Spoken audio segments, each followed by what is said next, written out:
Dolly Parton was born dirt poor. She was one of 12 children, and she knew early on she wanted to be in show business. I guess when you're born dirt poor, you're not afraid to try anything. You're not afraid of failure. So she gave it her all. And back in those days, the way an artist would establish themselves is by touring all over the country, singing as many nights as you could for as many people.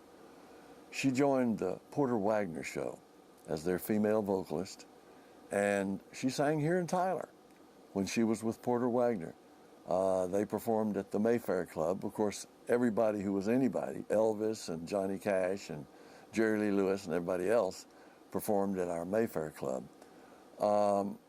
And Dolly, it became obvious pretty soon that Dolly was going to be a star. Unfortunately, her breakup with the Porter Wagoner Show was not a pretty one for a while. There were lawsuits and such, but she went on to prove herself, I think, in a way that shows that she had what it takes. I've heard people use the term perfect storm to describe groups like the Beatles or the Rolling Stones or ZZ Top or the Beach Boys, which means that they had everything they needed. Among the group, there was everything. Well, Dolly Parton, I think by herself, was a perfect storm. She was beautiful. She had a fantastic voice. Her songs were as good as anybody could write. She was a great actress and an entertainer. And she became a very successful entrepreneur. And it's strange because she credits her father, who could not read or write, with teaching her the art of the deal. She watched him barter and make deals and realized that that was the way to do business, and she credits him. In fact, it's very beautiful that she set up her book program for children dedicated to her father, who couldn't read. But then she was involved in a lot of philanthropic programs for all kinds of things. Anytime a tragedy was hit, floods or hurricanes or tornadoes, Dolly would quietly go in and help. A lot of people don't realize how difficult the road is and how it will eat you up if you're not a real solid person inside. And Dolly was. She was the real deal. I never had an opportunity to work with her. I have a lot of friends who did. I met her a couple of times, and she was such a gracious lady.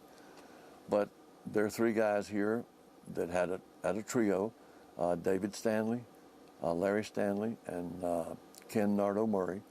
They worked for her in Dollywood for 10 years and described that as the best 10 years of their life. There's a drummer who was born right down the road in Troop, Texas. His name is Paul Lime. He's one of the best, and I would consider him the best drummer in the world right now. And Paul did a lot of recordings with Dolly and did a lot of live appearances with her. So Dolly was real. There was no facade. All the people, my friends who worked with her, said that when the camera was off and she was herself, she was more fun than anyone you'll ever meet. But I think it's her philanthropic work that will be her legacy, because she did so much for so many people. I can't say this about everyone, but I feel comfortable saying that the world is a better place because she lived here. Well, I was at that time working for the Tyler Police Department, had just been promoted into the detective division.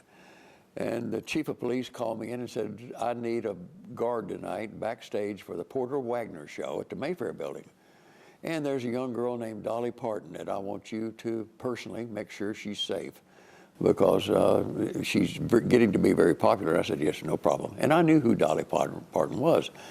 Everyone at that time, if you were a country music fan, knew about Porter Wagoner Show and Dolly Parton. She was nowhere near the popular star that she was here at the end. But she was rising in fame and popularity, and people came from all over the Eastern District of Texas to see that show that day. When she finished her performance, she said to me, and she looked at my name tag, and she said, "Smitty, I want to go out on the back porch and get some fresh air." So we did. We went out on the back steps of the Mayfair building, and we sat there for over 30 minutes, or maybe even an hour, talking about poverty that we both grew up in, talking about shucking corn, talking about picking peas, chopping cotton. We just had a lot in common. And she was so nice. I just can't explain to you the comfortable feeling that I had around her, even though I knew she was a rising star. But she made me feel so comfortable. But she did that to everybody. After the show was over with, she went down in front of the stage at the old Mayfair, and she shook hands with all the people that were in there. She was so hospitable. She was so, and I'm not going to use the word elegant. I'm going to say hospitable and dignified and such grace, I think, is the word that would describe Dolly Parton, is grace. And I was so honored years later to see how she excelled in the entertainment world. And I was even more impressed when we talked about her songwriting a little bit, just sitting on the doorsteps of the old Mayfair building. And she told me that she was writing a new song, and she was getting ready to come out with it. And it was just a great experience for me. Do you remember what song she was working on? No, I don't. I have no idea. But she had not been performing long with Porter Wagner. This was 1972, and that's been a long time ago. The whole band, the entire band, was so nice, including Porter Wagner and his comedian, Speck Rhodes, and the band members themselves. They were just nice, nice people. But of course, Dolly stood out. And that's before Dolly was enhanced. Before Dolly was Dolly. Yes, before Dolly was the personified Dolly now. But it was her dignity as a country girl and her grace that stood out to me so much. Yeah. I like how she took her roots and not saw it as a chip on her shoulder or something to be bitter about, but she used it as a motivator to capitalize on her opportunity and then turn around and help the same people that she used to be, which... Yeah, she did, and she did it right up to her death. She was still, I think the most impressive thing is all the books that she bought for the children and all the nonprofits that she contributed millions and millions of dollars to. So Dolly gave back to the communities that gave to her. Mm-hmm. Absolutely. In terms of how her impact touched East Texas, whether that night that she was here for the concert or just what you've seen, kind of talk about how you've seen her influence, if you've seen anything. I see a lady that other people would aspire to be like, because she's a genuine person. There's nothing fake about Dolly Parton. That was the wrong thing to say. Maybe her nails in her hair. There's nothing fake on the inside about Dolly Yeah. Parton. There was absolutely nothing fake on the inside about Dolly Parton. What you saw was her. Yeah, just a bright light. Oh, she was. And you know, when she walked out on that back porch, even though it wasn't inside a room, she absolutely lit up that back porch. I mean, just with her personality, with her dignity, with her humor. Wow, what a lady. I mean, everybody's got something good to say about her. That night when you saw her perform on the stage, what can you say about the energy of her performance and what that was like? The room was already energized, but when Dolly was singing, you could just feel the energy coming off that audience. I mean, there was people yelling, you know, just little old ladies. Everybody was just clapping, and before she would even finish a song, people would start clapping and ask for more. That's the kind of person. I mean, she was just a great entertainer, and the energy that came off of that crowd was just unbelievable. Yeah, only someone like her can bring that out of people. Oh, she did. I like what you said about how, even though you all were sitting on the back porch, like that lit up the room. You know, like she was able to turn just sitting on the porch into like a lifelong memory. But you could just feel the energy from her sitting on a doorstep. I mean, you just knew she was special, and she certainly was. Did you ever get to get a photo with her, or? No, I didn't think about it in those days. My job was to guard the backstage, and so I was concentrating on that. And they had had a couple of threats that had came out, so I was watching the back door, watching the audience, and I didn't have time and didn't think about getting her autograph or getting a picture made with her. Yeah, just a memory at that point. Just a and memory. Maybe that's the way it should be. Is there anything else about just her influence, or did you ever interact with anybody for the rest of your career that was anything like Dolly Parton? None. I was a bodyguard to numerous other big entertainers, and rock and roll, Chubby Checker, Bo Diddley, out at the Oil Palace. We did Mel Tillis. Another great lady, though, was Loretta Lynn. She was a really sweet lady. But the energy that came off of Dolly was entirely different than any of those other entertainers. What a special lady. Well, she was. Yeah. Oh, I mean, and I was also impressed over the years about how many people she has influenced, how many people in society that she has helped grow, because there are hundreds of thousands of people out there that owe Dolly Parton a thank you.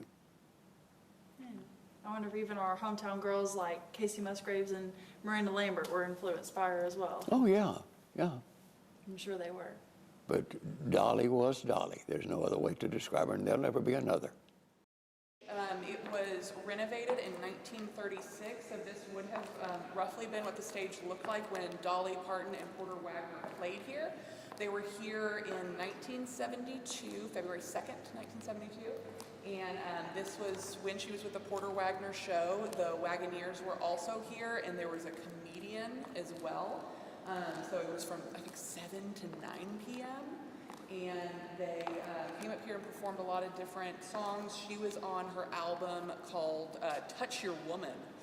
So she was performing that and promoting it at the same time. It was earlier on in her career. The building actually saw a lot of performers around that time. In 1955, we had Elvis Presley, but this was actually a pretty well-known location for performers to come in. We had the USO tours and all of that because of its location with Fort Fannin and the Armory. So we have a lot of famous performers on this stage, but I think she was at the beginning of her career working with him. She wasn't the Dolly we know and love yet, but she did have the big hair and the big personality, which I think a lot of people who came to see her perform probably immediately gravitated towards. The few people who I've talked to about her being here mentioned how graceful and kind she was. You can fit about 500 people in this building, and I'm sure they were probably at capacity. We've seen a lot of people on Facebook comment, I was there, I was at that show. So it definitely was something for people to get excited and come see, not just for her, but Porter Wagner was very well known. Variety shows were really popular at that time, and his was one of the more higher ranking ones on the networks.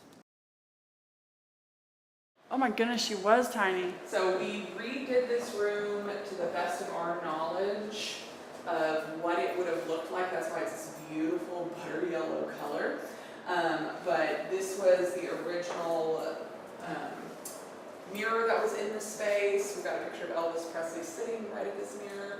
And then we had, when we were doing the renovations, they had some really pretty vanity lights for us. And we said, nope, get us the basic ones because that's what was in here. We wanted to preserve kind of the vibe in the space.